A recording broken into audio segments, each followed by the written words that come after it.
For this special Texas edition, I traveled down to Dallas to be with my dear friends JT English and Jen Wilkin. We talked about a couple of Jen's excellent books and also about the great question of theological education and the church.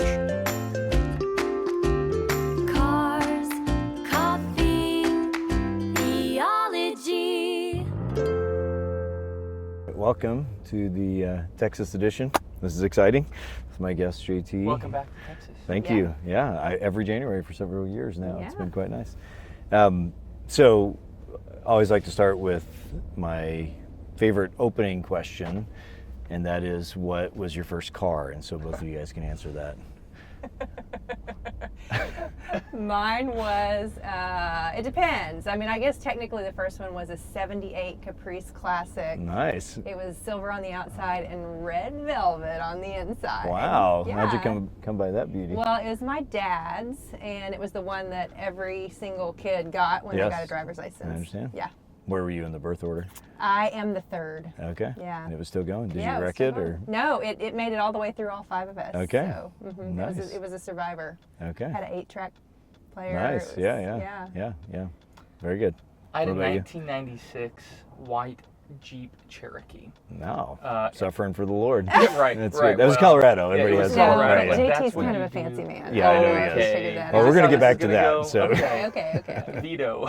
And I do think one of the best opening lines of any book I've read in years was from None Like Him, I think, or Yeah, maybe it was In His it was Image. None When, Like Him. if I might paraphrase you, if anyone would have told me 5 years ago that I would open a book to women with Proverbs 31, I probably would have punched him in the face. Yeah. I mean, there's... What a great opening line. Oh my gosh. But women's ministry it's not taken seriously Right. because we've so cordoned it off to its own little Yeah, space, and because it's so disconnected from the life of the church, it doesn't receive the value or the attention that I believe that it should. And then, women need to be pressed on the thing that is hard for them, and so one of the things that I think women's ministry can do uniquely by providing gender specific areas, learning environments specifically, women let down their guard in a different way when Right. it's an all-female group, and they give themselves permission to speculate and to hazard a guess, whereas they might not do that in a mixed gender group. And then there's just the general vulnerability that they can have in a group that's all women. And I mean, a lot of these things are true actually of the men's groups too, as totally. well. We have men's classes and women's classes at the Village, and Right, we see right. that there's a payoff in both of those environments. So I think when you begin to see women's ministry is, how are we making space for gender-specific gatherings that make sense and that increase the health of the church versus let's just get the women But it's together. all the same thing. It's all discipleship. Right, it's all That's what I love discipleship. about what you're saying, that it's really, it's all about discipleship, and then there are some advantages in some situations to have men and women meet separately. I mean, that's really a very different vision. It's a than, both and, right, yeah. together and Right, separate. right. Yeah.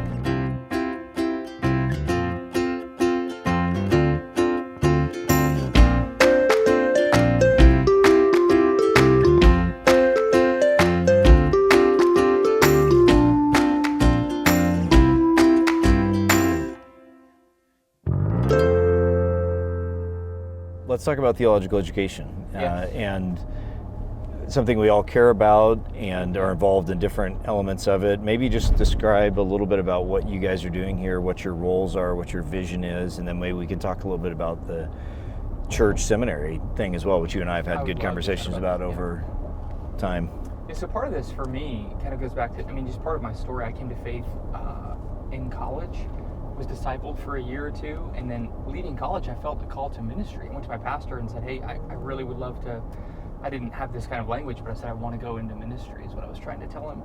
And he said, you need to go to seminary. And as a kind of somebody who's grown up in a post-Christian environment, that was surprising to me because I didn't even know what a seminary was. I didn't know that there was this whole kind of subculture of evangelical higher education. I'm grateful that there is, and I loved my time in higher education. But I was confused that I had to leave the church in order to lead in the church, just to do ministry. A question that just nagged me the entire time is, why is this kind of education not available in the context of the church? One of my favorite theologians, John Webster, talks about how the domain of theology is the church. It's the people who are praying and worshiping and living in the context of real life who are people who are most appropriate to be doing theology together. And so 4 years ago, we started this kind of experiment of the Village Church Institute, which is thinking about how do we do theology here among God's people. And there's been some big wins, some losses, some challenges that we didn't foresee, and also just God providing, and really we've kind of seen it happen. He brought me on to oversee our adult classes. So I'm not just responsible for the women's Bible study now. I'm responsible for the men's and women's classes, and then the mixed gender classes that we do. And those have been huge wins. I mean, we have across all of our campuses, depending on the semester, anywhere between 2,500, 3,000 people involved. Yeah. I wanted to build a kind of a year or 2 year long curriculum where we could just teach people all that I had learned at a church level. So we call that the training program. And it was going to be primary sources. It was going to be working through the canon a year, doing biblical theology, systematic theology, and spiritual formation. I'll never forget our first executive staff meeting where I was kind of pitching it. I had no curriculum built. I had nothing, and I was like, hey, I think we should do this. What did they think they were hiring you to do? Well, they knew that I was something a little bit more traditional in the evangelical church, right? Yeah, right. Like, this needs to be kind of catechism. So we have them reading Calvin, Augustine, Edwards, Bavinck, massive portions of Scripture. They're doing doctrinal statements, Scripture memory. They have to do a kind of a stand and deliver of telling the whole story of the Bible. Right. I mean, so it's serious. It's really. I mean, so. It's a big commitment for people who are raising kids or working as lawyers or. But it really, looking back, it really fits with Jen's philosophy that if you expect a lot of people, they'll rise to the challenge. But so you were both kind of thinking the same way, but every time we've raised the bar, it's worked. But I was praying for 15 to 20 people. I was actually building a back patio at my house at the time, and I thought, we're gonna do this around the fireplace, kind of like a idea, just wisdom, like kind of Socratic method.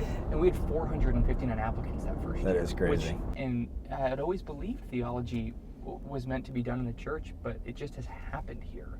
The trajectory in the average church was entirely passive learning environments, where people come and sit and consume content. And in fairness, the sermon is a great thing, but it's a passive learning environment. It's monological. I mean, very few people are reading the passage before they get there. In almost every environment people were stepping into, they were receiving teaching over a topic or a passage they had spent no time thinking about themselves before they got in there, which means you're not thinking critically about what you're taking. Even just neurologically and pedagogically, we know that that's the least kind of effective learning, right? That's right. And if you study learning, just the way that learning happens, it starts with dissonance. It starts with, oh shoot, I don't know that. Right. And most of the people sitting in the pews are missing the dissonance. They think, oh, I've got this. This is fine. And so what we do is we try to give them a healthy dissonance and then help them resolve it in active learning environments where they are not just receiving content, but they're gaining tools to be able to continue learning on their own. Right. I think the church, we often see people as consumers of content or information, and we're trying to say, consuming is important, but contribution is more important. And so part of our vision in the Institute isn't just trying to teach people the Bible or teach people theology or teach people spiritual formation.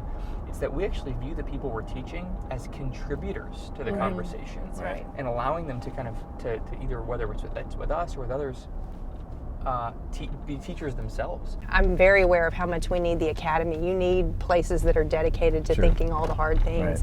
But my whole experience has been in the local church, and my seminary education, as close as I could even call it that, would be that R.C. Sproul had a tape ministry. Absolutely. And so sitting and listening, maybe dedicated. I mean, he's probably been the most formative influence on the way that I teach and why I want to teach the way that I do.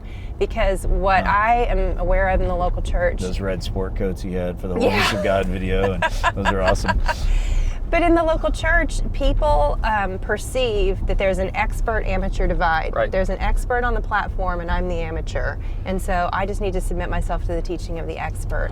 And so in the classroom environments that we're putting together, we're looking to diminish that perception of the expert-amateur divide. We want people to think, oh, I might be able to do some of this, because I felt that way, but I know that not everyone does feel that way. And so to start asking questions about what are the factors that are keeping people from thinking of themselves as capable of theological thoughts. Right. And then how can we, again, lower barriers to entry and then raise the bar once they get in there. And so JT shows up, he wants to do the training program, and he pokes his head around the corner and wants me to work for him. And I'm like, I don't care about what you want to do.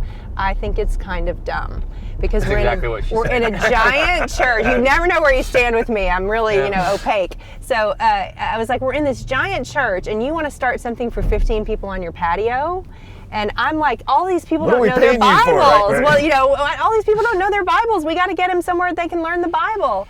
And then a year later, after sitting in on what they were doing, I was like, I am so dumb. This is the best, because what it has done is, think about if something like this had been at my... It's not just Bible, it's theology too. No, right? and what if something like this had been at my church 20 years ago when I first perceived an interest in it, because we watch your children, we make it affordable, you're receiving a level of instruction that, you wouldn't otherwise... I would have to get in my car and drive down to DTS or, an hour. Right. Someone's got to feed dinner to everybody. But here, we've removed all of the usual barriers to entry, in particular for women. Right. And so it's good for women and for men, but especially in the local church where you have women who are thinking of dipping their toe into the pond, right? They're wondering, should I think about seminary? But I don't want to lay out $1 million just to see if maybe it's something that might, or and so it just has really opened up. We've actually gotten a testimony exactly like that. All right, let me change gears. So, Jen, I want to talk to you about this book, Women of the Word, which I read and really enjoyed. And again, I feel like I deserve like a special sticker or something for not that many men are probably inclined to read a book called Women of the Word. You didn't even rip the cover off. That's good. The cover's still intact. It's dog-eared even and everything. Good. At the Village, we just have we have a sticker that has an X on it, and we just take off the woe. Put it over the woe. Take off the woe. Hey Siri, give me a number between 15 and 132. All right, so if you'll turn to page 19 and just read first paragraph your eyes fall upon there. Man, this feels risky. You wrote it. Page 19. Oh, there's only... Okay. Hey, that's awesome. Read that full paragraph there. So this is a book for those who are ready to start digging. This is a book for those who are ready to face squarely the mountain of their fragmented understanding of Scripture. And brandishing a spoon commanded to move. That makes me cry. Why? Because I want that. Yes. Okay. Well, perfect. I wanted to ask you, why'd you write this book? And that is a great paragraph. Why. Apparently, say more about it. Yeah, exactly. Siri, I hate your guts. I wrote it because someone gave me a spoon. To the Chinese proverb that I opened the book with is, how do you move a mountain one spoonful at a time? And someone did that for me, and I consistently hear from, I would say just women, but it's people. I hear from people. I've been in the church my whole life, and no one has taught me how to do this. And shouldn't be that way. People should not feel like strangers in their sacred text, and it doesn't mean that every time I pick it up I understand every single interpretive and application point from the text, but I should be able to feel like I'm growing in my comfort with what is in there, and that God is revealing His character to me through His Word, and that I don't that while He's given us teachers, and I'm a teacher, so I value that role. The message is not just go do this on your own, but it is, you should own this. This is for you. And we live in a day and age where we enjoy unprecedented access to the text. Right. And I would say that we're also at unprecedented levels of biblical illiteracy at the same time. So I want that irony to be resolved. Okay. If you were to just drink your coffee. He said explicitly not to do that. Gosh. I hate working with and it was you. like right at the end of it too. Well, at least it was at the end. That was good. Right. I'm not touching it now. You're like, yours now. You get 2 coffees. You're like, that was lukewarm milk. Are you an only black coffee? Gross. Could you order black coffee next time? Fill out this sentence. Okay. I hope God may use this book to give women some courage to open the Bible on their own. Okay. And to see themselves, now the sentence is getting longer, to No, see it's fine. themselves as thinkers. I want women to have a thinking faith. And so often we've only been resourced with things that encourage us to feel. Okay. Right. And it is frustrating. I think it's infantilizing to Yeah. women. And so I want them to perceive that if they want to feel deeply about God, then they need to be able to think deeply about God. I should have said, it is so well written. Oh, thanks. I really mean, all three of your books were so well written. I said, crap, I need to write books this good in terms of just the illustrations, Try the working with her. clarity. Yeah. but one of the, like, so many little moments and great illustrations, but one, you mentioned the studies done by neurologists, psychologists on pleasure. And that pleasure Yeah. actually develops when you give attention to something. Yeah. And that's such not our current way of thinking, and so you use that as an important illustration for this, that if you give attention and energy to studying the Bible, then that's actually how the pleasure and the worship of God himself will increase. Right. That we actually, the human brain is wired to take pleasure in the thing that we learn about. I hear all the time people saying, "Oh, I just don't feel close to God. I just don't Right, feel," right. and they want that feeling to increase, Right. and they think the way to increase it is to like listen to the worship music a little louder, or Right, go on right. a retreat somewhere. And it's not that those things don't have an impact on the way that we feel about God, but ultimately, to know Him is to love Him. Right. And we are trying to focus our feelings on an unknown God when we don't seek out the knowledge of who He is in the Right. Scriptures. Yeah, it's good. And I love also the unhelpful habits in Bible reading. You have the Xanax approach, the Yeah. pinball approach, the Magic 8-Ball approach, the personal shopper, the telephone game, and the Jack Sprat. And I just felt like, dang, she totally went up to me, because in my reading, did better than I did is what I mean. In reading Gospels Wisely, and you've heard me teach it here too, I talk Yeah. about the WSM method, the whatever strikes me Yeah. method. But that this is way better than my WSM method. This is like much more memorable, creative, and several different versions of it. So those are just brilliant. And then instead you recommend 5 P's: purpose, perspective, patience, process, and prayer. Do you just want to say anything more about those? I mean, I can ask some more specific questions, but I think really what the book is advocating for is that we reclaim so we don't just have a Bible literacy problem. Our Bible literacy problem exists within a general literacy Right, problem in our culture. And so many of us have never learned to read a book, Right. much less the Bible. right. And what I'm asking people to do is just say that, acknowledge Right. it. Don't feel ashamed of that. You don't have to fake it and act like you do. Well, if you and don't, if you haven't. really, if you don't know how to do this, that's not on you. That's Right. on the local church. That's Right. on the people And that's who are why- called yeah. to Right. instruct you in these things. And so say it and then begin to find help so that you can grow in this.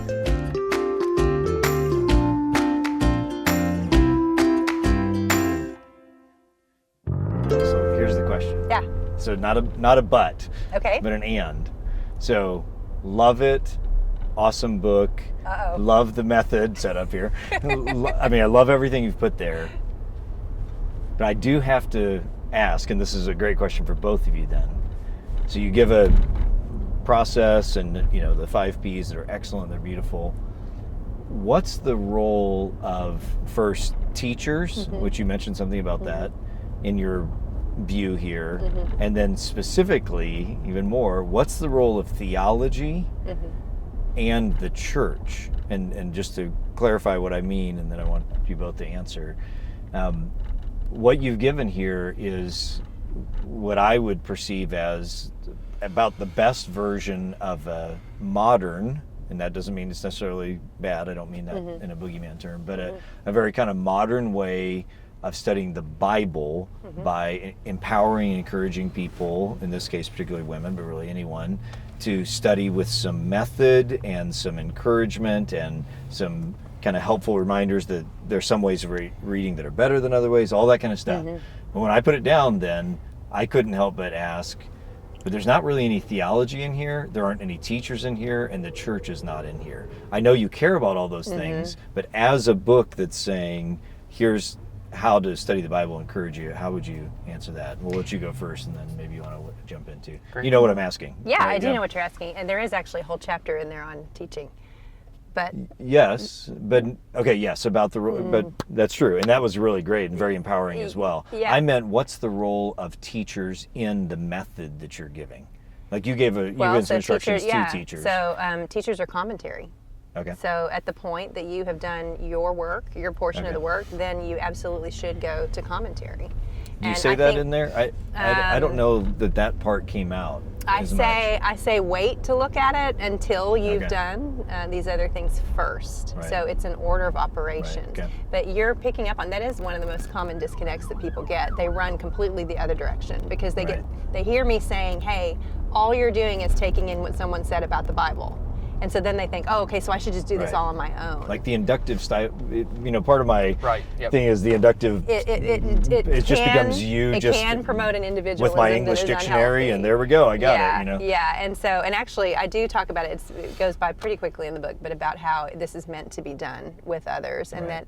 The teaching is something. It is a gift that is given from the Lord. To so the church, we must need teachers. Right, and a lot of times people will say, well, how was I supposed to come up with all that historical information on my own? And it's like, well, you're not. The church has been gifted with people who have a natural curiosity about that and who've spent their lives finding those things for us. And we can be grateful for that and we can receive it. So that one, the teaching part, I think could more easily fit into it, but I'm especially interested in the theology. Yeah, how does theology proper, like, I don't mean theology proper in the sense of just God, but how does systematic theology, constructive theology inform and dialogue with what you're suggesting?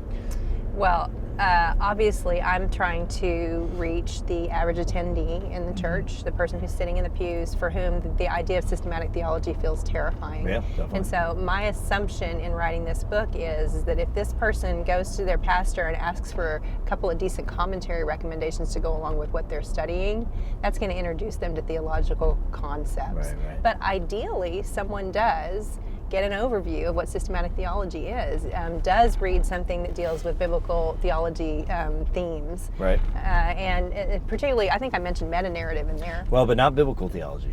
I'm talking actual systematic. And there's a difference, because biblical theology, meta-narrative is kind of, that's still kind of in the realm of Bible study. You know what I mean? As opposed to actual historical, doctrinal, creedal, constructive, and systematic theology. No, I absolutely think it's important for them to be introduced to systematic theology categories. And so, like, as a teacher, what I'm doing is I am using as we're walking through a book of the Bible, I'm using whatever is introduced, whatever I can attach onto. Right. So we're going to talk about the Trinity when we're looking at the baptism of Jesus in the gospel. And that's the role of the teacher then doing that. Yeah, so the teacher is putting that in there. But again, the goal of giving them something like this is not to say, oh, you don't need teachers anymore. Right. Yeah, and I didn't sense that.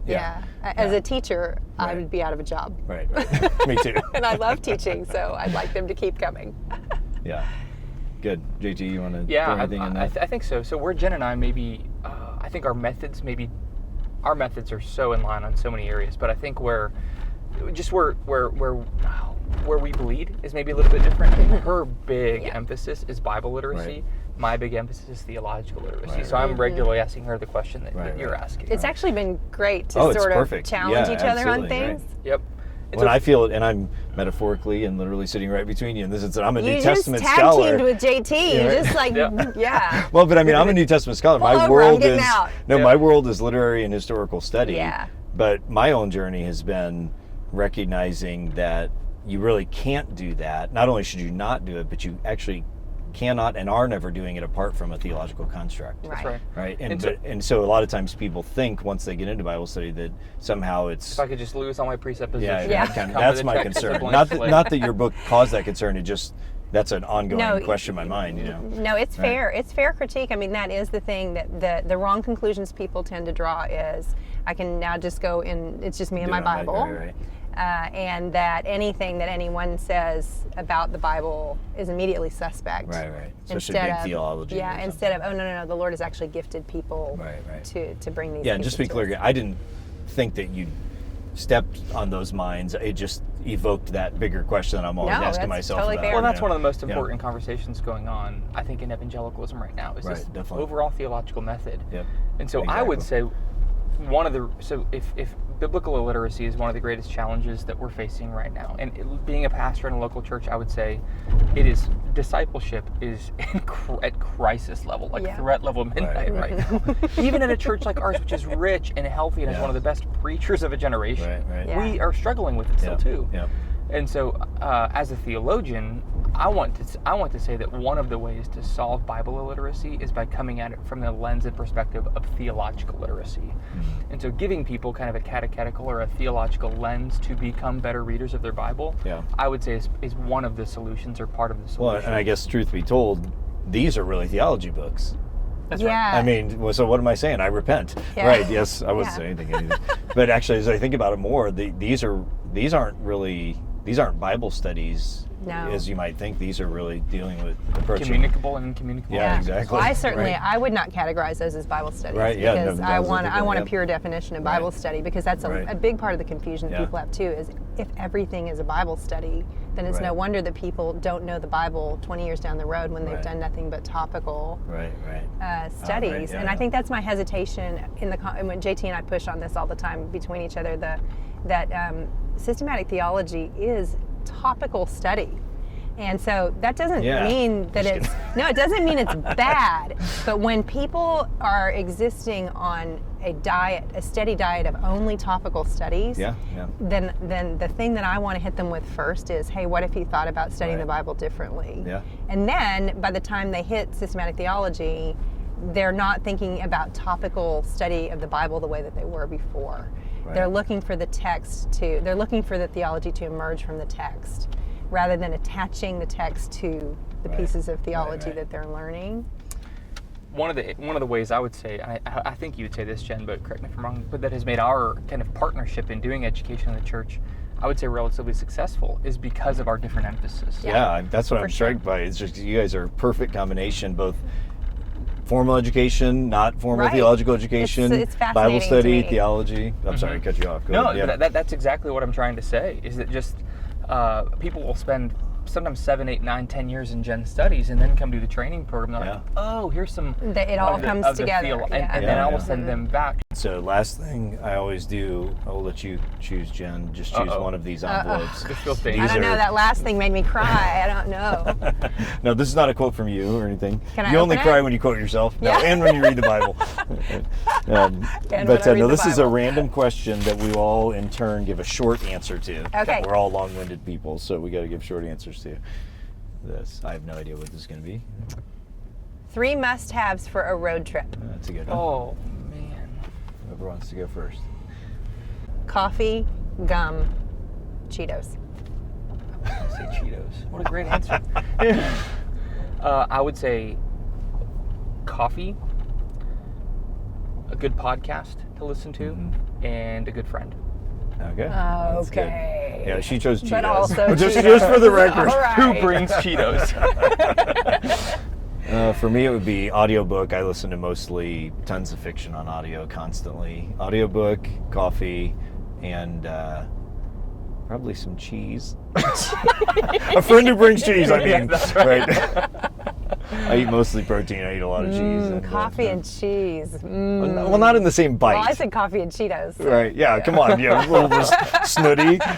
Awesome. Well, this has been really enjoyable. I appreciate you guys' time, and so encouraged by the ministry here. And it's great for me to get to come down and be with you. So we love it when you come. You always serve us so well. Yeah. Good. Thank you. Awesome. Thanks. That's a wrap. Hey, thanks so much for watching. 3 really quick things. If you like this video, subscribe to our YouTube channel and connect with us on social media. We'd really appreciate it. Secondly, check out the comment section below. We've put a bunch of program notes and links to interesting things there. And third, check out some of our episodes you can see linked here. Thanks. We'll see you on the road. Peace.